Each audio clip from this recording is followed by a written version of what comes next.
just to put it into perspective, yeah, I'm in race mode. Look how damp the road is.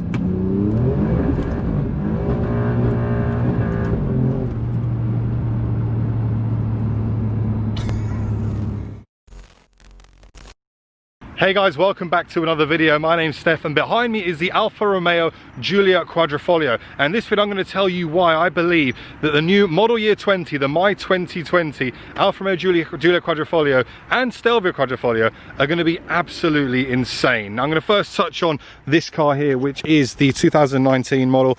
It is running the 2.9 litre V6 bi-turbo engine. It is in a beautiful red colour, as you can see here in the background. What I will say is that the first thing is that I don't actually know what's going to come from the Giulia Quadrifoglio.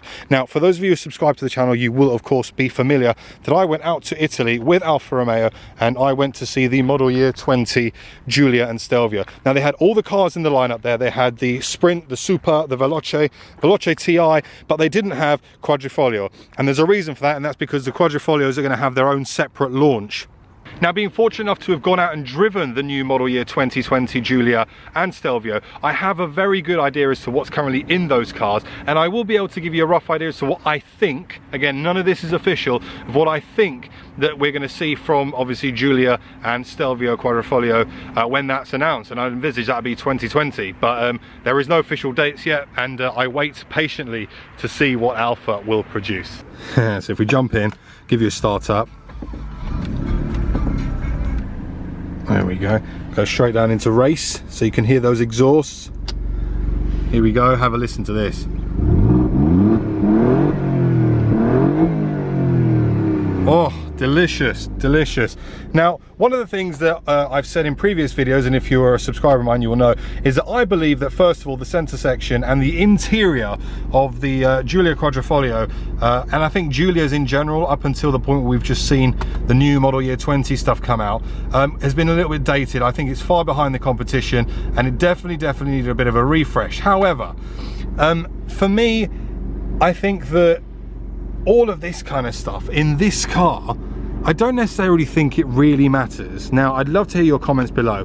For me, the Giulia Quadrifoglio is all about a driver's car, and where this car, you know, really kind of punches above its weight is when it comes down to performance, the handling, the steering wheel, you know, everything about that is just on another level. So we're going to start driving and I'm going to tell you a bit more about model year 20 from what I've seen in the current Giulia, but also what I think we'll see in the Quadrifoglio. Oh, I'll tell you what, guys, it does sound very good in race. I'm going to leave it in race just so we can get a bit of exhaust now. It's brightened up a little bit. Earlier on it was very cold. It's still very damp out here, so putting power down is always good fun. However, so as I mentioned at the start of the video, I have been fortunate enough to go to Puglia in Italy for model year 20.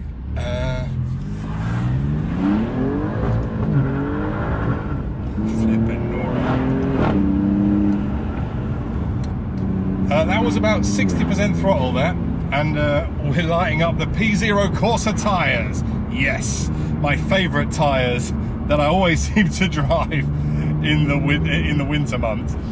But yeah, look, I've been fortunate enough to go to Italy, Puglia, to see the model year 20 launch. So I was there with Petroped, and I'm overlaying some shots from the event because I think it's relevant, because I think a lot of what we saw on that event, I think there's going to be a lot of lift and shift into the next Giulia Quadrifoglio, the model year 20 Giulia Quadrifoglio.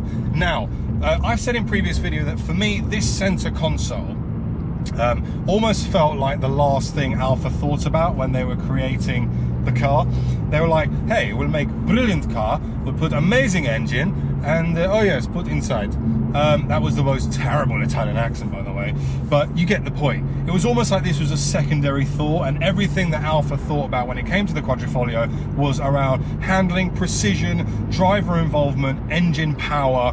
I mean, they even put in like carbon fiber prop shafts, torque vectoring, all that kind of stuff that makes this car incredible. All the materials to put this together are a light aluminium, carbon fiber, and a kind of composite material.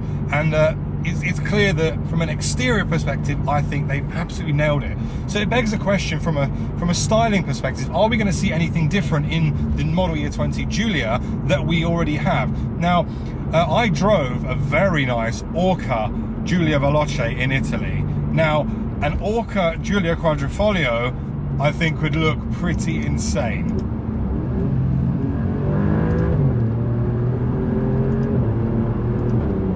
So an Orca yellow Quadrifoglio, I think, would look insane. I think it would look absolutely incredible.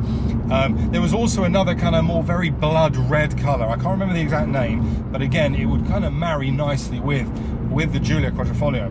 Now, from an interior perspective, things such as improvements to the climate control, I think will be needed. I think it's a definite requirement for this car when you want to really kind of try and entice, I guess, M3 owners and C63 owners to ditch their pride and joy and join the Italian movement that is Giulia Quadrifoglio. I think things like climate control, the heated seats, all that kind of stuff, those are things that really should have come as standard in this car. So I'm glad that they're going to pop that. In fact, they will almost certainly put those in. They will almost certainly put those in. The other things that I saw from model year 20 launch for Giulia was the brand new level 2 autonomous driving. And what we saw from that was kind of change to the steering wheel, where we've had extra buttons put in. There's obviously sensors put into the steering wheel, which I'll be interested to see how that works with the carbon fiber. And obviously that will allow you to kind of set your driving setup to go, and you just kind of touch it every 10-15 seconds and the car drives itself for you. And in that you have two modes. You've got a traffic jam mode and you've got a highway mode. Now, we tried both of those modes, and I think the highway mode is of definite value, and the best experience I can give you was when I drove the 840D with Joe all the way to Geneva, and it pretty much drove itself there. So on the highway, absolutely, definitely, it's going to be a really welcomed addition to the Giulia Quadrifoglio. Other things such as the center console, at the moment it looks relatively dull, bar the very nice carbon fiber that I'm seeing kind of in front of me. But what we will see is a much nicer center console. I'm pretty certain of that. A much nicer gear stick to kind of go in line with the current Giulia Veloce, which will kind of look a bit kind of leather, kind of dotted leather, with a much better feel on it, if I'm honest with you, which is going to be good. So that is also another positive.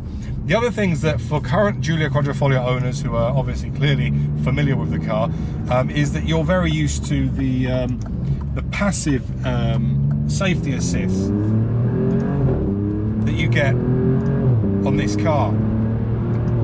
So for example, when you have blind spot monitoring on this car, it will give you the warning noise, and it will kind of flash yellow on the indicator. But what it won't do is prevent you from actually making that maneuver. Now, in a lot of cars nowadays, what you're getting is this kind of active blind spot, where if you try to make the maneuver, it will kind of feed back through the wheel and tell you that you just can't make the move. Oh wow, it's not letting me change lane. I'll touch on that in a moment. Well, you can, but you need to really force it. The other thing that you'll get from it is the, oh, here we go. So you've got the active lane assist as well. So just like you do in a lot of cars nowadays, BMW, Audi, you're getting that in MY20 Giulia, which I would envisage you'll get that in this, because I think the whole car is set up for it already. It's got the radar in the front, which again, if you start to veer away without using your indicator, the car will pull you back.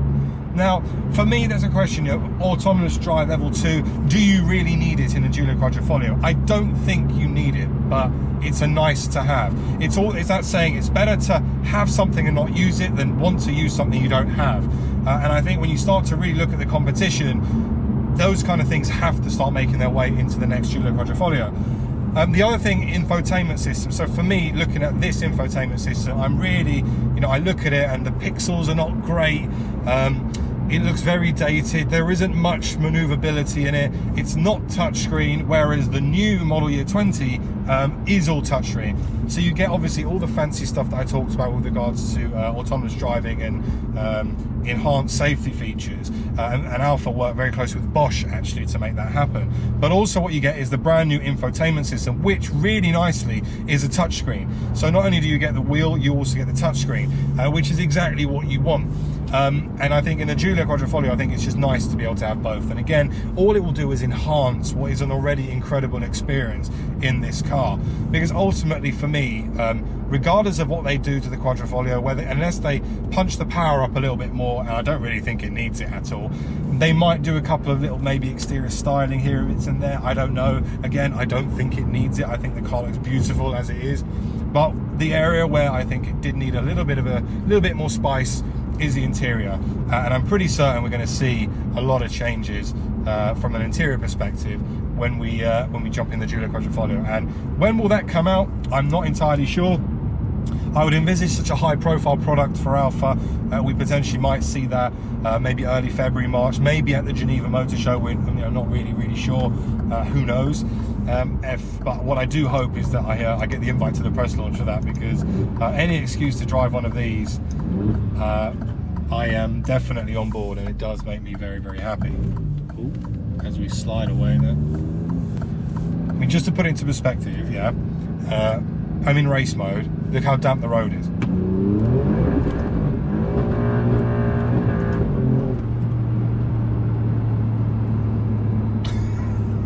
So it doesn't need more power, this car. It really doesn't. I love this thing. I'll do it one more time for you with the window, so you hear a bit of exhaust noise whilst we're here. Let's see. First gear.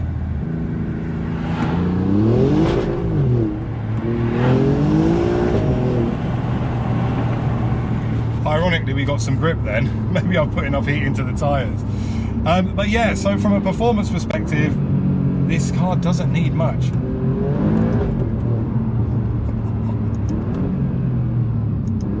Slow down into first.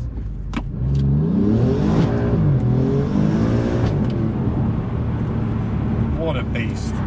And for those who aren't aware, this car obviously, like I said at the start of the video, over 500 horsepower. It does bang out a 0 to 60 time of a ridiculous, I think it's 3.9 seconds, which for a car like this is bonkers.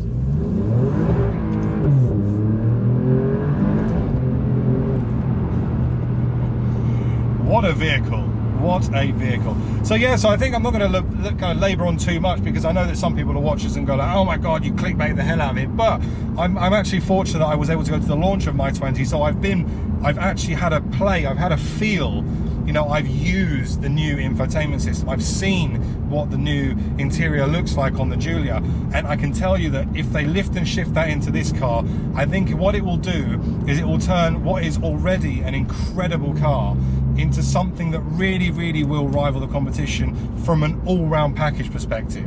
Because as a driver's car, I don't think there's many other cars out on the road that deliver the kind of experience and the, you know, the ferociousness and the visceralness of this Giulia Quadrifoglio.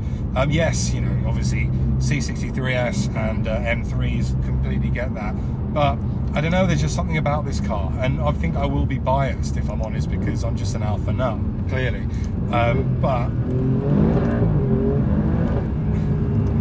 But the way this car feels when you really punch it is it's just on another level. It really is, and it is intimidating, so you do need to have your wits about you.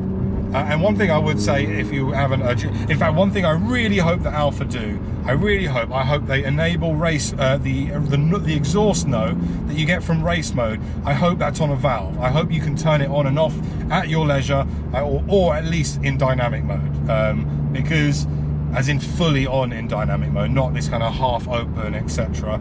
Because I think that for a lot of people, you almost have to take a bit of a gamble if you want to hear incredible noises. I mean, I've been in race from the start, but it's not something that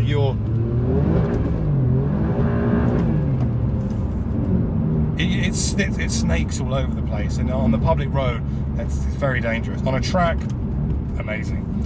So my final thoughts: the Giulia Quadrifoglio MY20 is going to be insane. That I know for a fact. I can't wait to see what they do with it. I'm very impressed with what Alfa have already done with model year 20. I think they've definitely kind of really caught up with the competition. Have they beaten the competition? No, I don't think so. I think they've kind of leveled in there.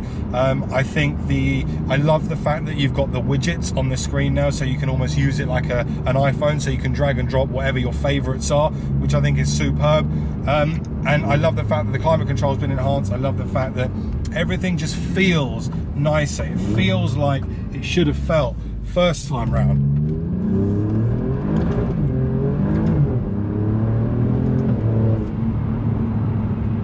You know what, the more I drive this in race, the more I'm getting used to having the traction control off, and actually the more fun I'm having. What a car, man. But anyway, like I said, wait for it, guys, it's coming. The Giulia Quadrifoglio will come, and it's going to be absolutely bonkers. My name's been Steph. You guys have been awesome. A massive thank you to Alfa Romeo for obviously all the trips, the MY2020 trip, for allowing me this car. I've been able to do a direct comparison between how the interior of model year 20 was, because I was in that car 2 days ago, and now I'm back in this one, which is the older interior, and I can tell you there is a difference, and there is a difference, and you will all be very pleased with the new interior when you actually have a go with it and you have a play with it. But if you enjoyed the video, guys, make sure to like, share and subscribe, and I'm going to see you all very soon on the next one. Thanks for watching. Bye bye.